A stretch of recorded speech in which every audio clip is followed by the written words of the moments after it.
was born March 12th, Yes. and we heard all about her birth at that Yes. time. That was Very pretty, eventful. very eventful, pretty amazing. She's just been kind of trucking along. And then, what was it, like a month ago? She started showing, you found her, she was This has actually been about a week ago. just a week? Week and a half. Oh my goodness. I came out one morning early to feed and she was down. Yeah. And That was just a week. Crazy. just very scary. I didn't, because she had been okay the night before. Yeah. And finally was able to get her to stand, but she really wouldn't walk. Mm-hmm. And she seemed disoriented. Yeah. And just not well. So we called ECLAP, and they weren't even open yet, so I called emergency, and Dr. Harlan was able to rearrange his schedule to come out. It took a couple of hours, but he was able to come out. And in the time between when he came out, or was coming out, and then got here, she developed I noticed she was like walking like she was drunk. Mm-hmm. So that was another symptom. Mm-hmm. So, he was trying to diagnose, and this is not in my cow health book, so I did not realize what the problem was, but he said those are signs of a thiamine or B1 vitamin deficiency. Okay. And he said it's not common, but it's not rare.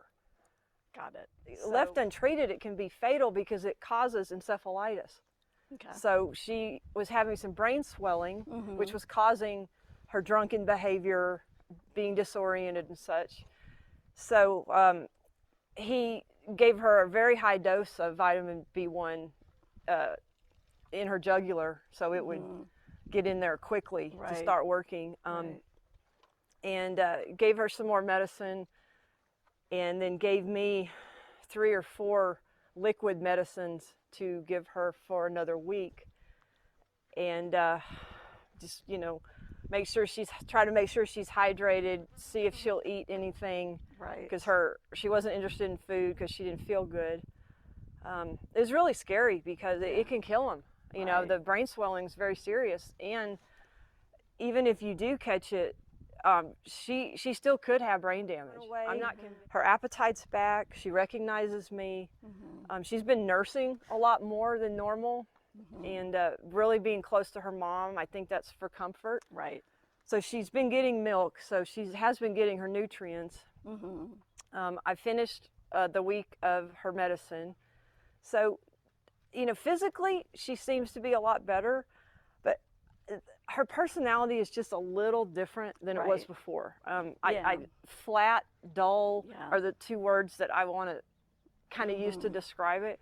I'm hoping with time she'll be her old happy, playful self, but I'm just grateful that we still have her, because it could have been a fatal situation. Right. So it's been a few months since we've seen Augie Norman. Okay. So tell us a little bit about how you got him, and then what's been going on the last few months with him. Okay.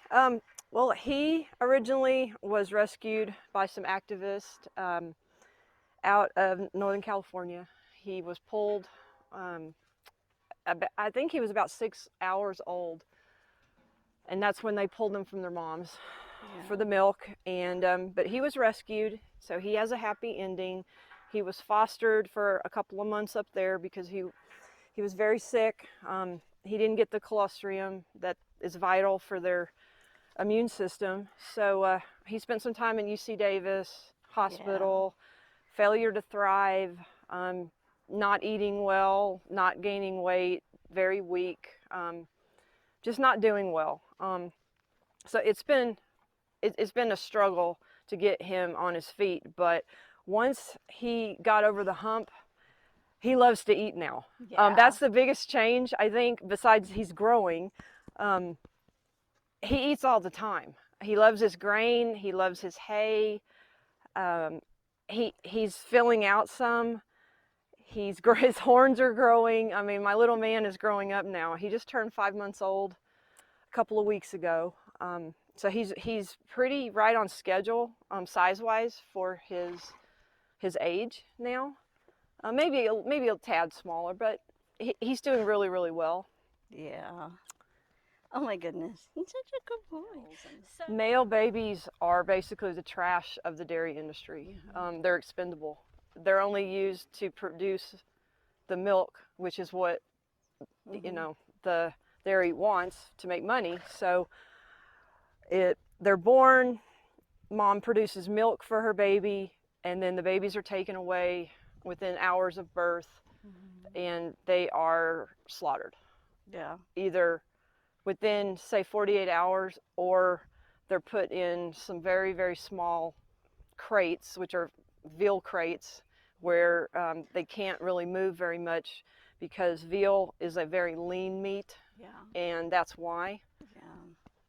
And then if they are veal calves, then they'll be slaughtered probably around 4 months old. So either way, the ending's not good. So his life was literally saved, Yeah. without a doubt. Yeah. Hi. Hi. Does that feel good? I like you, lady. Does that feel good? Oh, is that good stuff? So, since Snowflake and Augie Norman, you've had a couple new additions that you Yes, weren't expecting. Surprise! Waimea had her son, Maui. Oh, okay. He will be 3 months old in 3 days. Okay. So he's almost 3 months old. So he's a good size for his age. Yeah. I was blessed enough to be right there during his birth. In fact, all the cows and me were in like a circle Oh, interesting. out in the pasture, and I helped clear his airways. Wow. It was an incredible experience, and I just laid eyes on him, and I couldn't love him more if he was my own. Yeah. He has been vaccinated. Dr. Harlan came out and checked him out and stuff. They can't be vaccinated for a while if they've gotten the colostrum. Oh, okay. So because Augie did not get any colostrum, he could be vaccinated at any time. Oh, honey. And then Regan, whose mom doesn't really want you to. Then we had a third surprise, and I had pregnancy tested Doe, and it came back negative. And I noticed some changes in her body, like about 2 to 3 days before birth. Yeah. And I'm like, I'm not liking going on I'm here. not liking the looks of this at all. I came out early again one morning about 4 a.m. in the dark, and I turned the light on, and there was a tiny hoof sticking out. Wow. We were having our baby. Yeah. So Regan was born. Yeah. But she's extremely small. She was so tiny when she was born. Yeah. Tiny, tiny, tiny. She's a month and a week old now, and she's only that size. Wow. So, and this is kind of interesting as well. Like I was saying, when Doe's body's really not mature, she doesn't have enough milk. She doesn't produce enough milk for Regan. So I was ready to bottle feed, but Waimea and Whittier have stepped up. They stepped up, yeah. And because their calves aren't nursing as much as they had been because they're on hay as well. Okay. So they still have milk supply. So Whittier, it took a little convincing because she's the grandma. So she would kick her a little bit at first, but she finally gave in. Waimea, my sweet, sweet Waimea, she immediately stepped up and has been helping. So the baby is getting a milk source from 3 different cows. Nice. So I've only had to bottle feed her a couple of times. I'm just trying to stay out of it. Right. So how long do cows typically nurse? In a sanctuary setting, when they're not being pulled, they can nurse up to a year. Okay.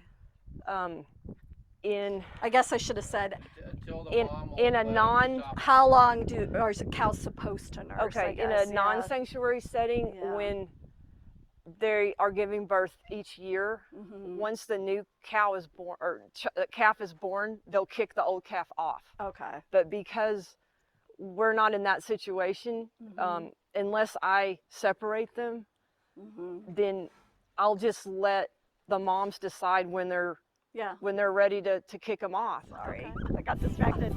Well, that's it for us, everybody. Thank you from Libby Lou St. Paven, Lori Annie, and Augie Norman. And we'll see you next time on Animal Bond Academy. Bye. Yay. Hi.